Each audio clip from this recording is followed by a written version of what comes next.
Well, Cam, can you tell us what you've done to the spine? It looks like you've made a little bit of change. Yeah, it's definitely a tough decision, but one that we think is best for the team to help us win this weekend. So, there's a lot of moving parts in that, and the forefront of our mind is how hard that would be for Reed, and so it's really important that we reinforce how much we love him and we're here to support him. But they're the tough decisions you've got to make at different times in this job, and it's what we think is best for the team. What was that conversation with Reed like? Oh, it's hard, but we've had a number of conversations over the last few months, and as I said, we love him and we're here to support him, but he understands it's what's best for the team. But the other part of that equation is, probably celebrating Toby coming back into the team. He was a guy that lost his position at one stage as well, and what he's done is go away and work really hard on his game.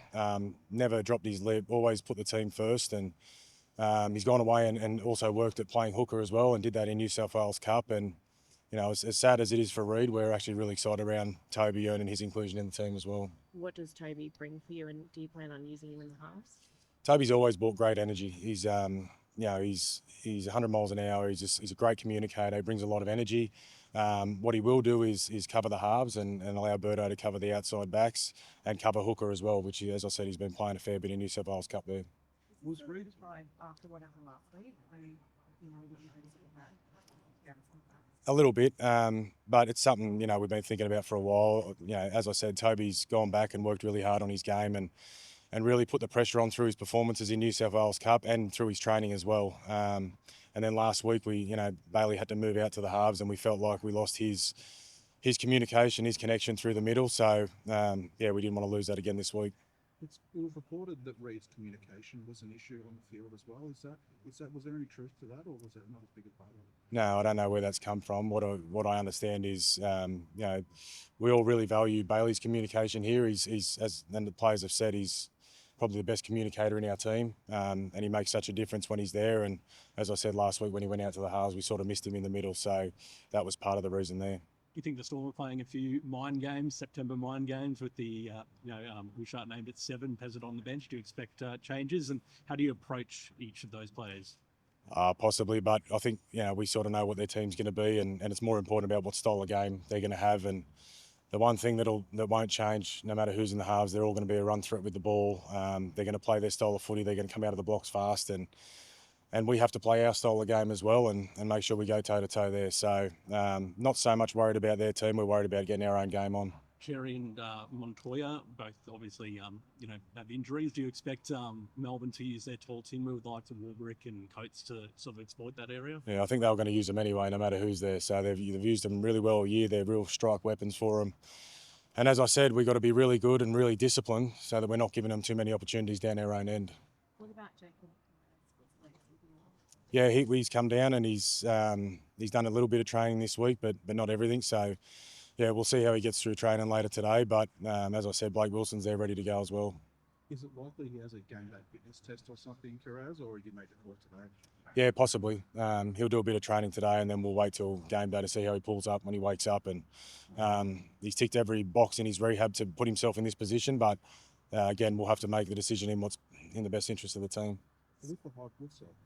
With the high ball, it seems like it's going to be pretty important for both sides tomorrow night. You've got Birdo who can put them up. The other guys have got the threats in the air. How decisive is it for high ball? Oh, it's what wins finals games, how you finish your sets and where you give the opposition field position. So it's important in any game, but particularly important against Melbourne. They do it really well. And if we can win in that area, then we might gives us a good chance to win the game. How much of a threat is the Storm coming off back-to-back losses? The threat of the Storm is always there in every game. So whether they've won or lost the week before, it's a finals game. Like, everyone's going to be desperate. Everyone's going to be going full tilt. It's going to be 100 miles an hour. So, yeah, whether they won or lost last week, I don't think it's going to be too much of a factor. The Storm looked like they were giving the high ball machine a good hammering this morning. Is it pleasing to see they might be a bit intimidated by a Birdo bomb? As I said, we've got to worry about what we're doing and not so much about what they're doing. I think over 24 games, we've understood what works really well for us and learned some lessons around what doesn't. And finals games are different. There's a lot more ball in play. It's a lot more intense. We like to think we've played a lot of those styles of games, particularly over the last 8 weeks. So we go in with a lot of confidence. How much of an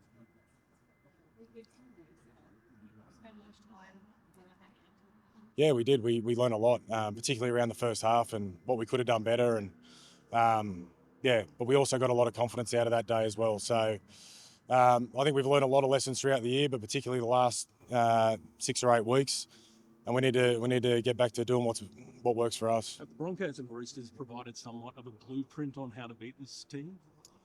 Not so much. Like, we can't go out there and be another team. We've got to be the Bulldogs. So if we can play a real Bulldog style of footy, we'll give ourselves every chance. Just on Berto, is this a chance for him to sort of take charge of his team now and prove why he's the best?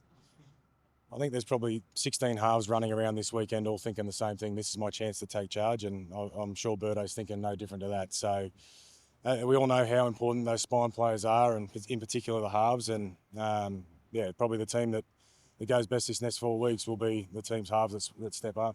There's a lot of, if you look at the final series and the depth of it, you know, you could be in Canberra, you could be in Brisbane, or like in terms of getting this win and then having a home with the Premier League, was it sort of, you know, more important than ever? Oh, it's why you strive so hard to reach a top 4, isn't it? To give yourself this opportunity. And we deserve to be here. We deserve to finish the season in 3rd, to give ourselves a shot at going through to a prelim.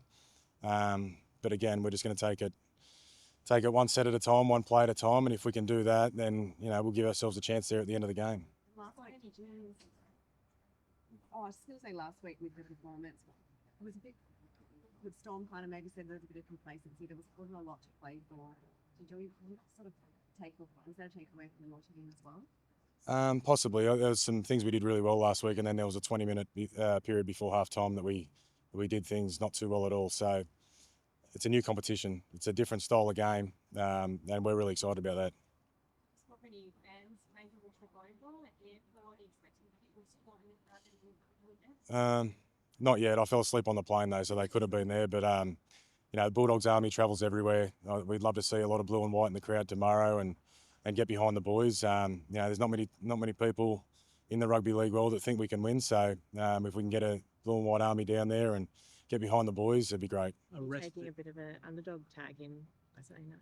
Oh, we are the underdogs, aren't we? You just got to listen to the TV. No one thinks we can win, so Oh, now we'll just give it a crack.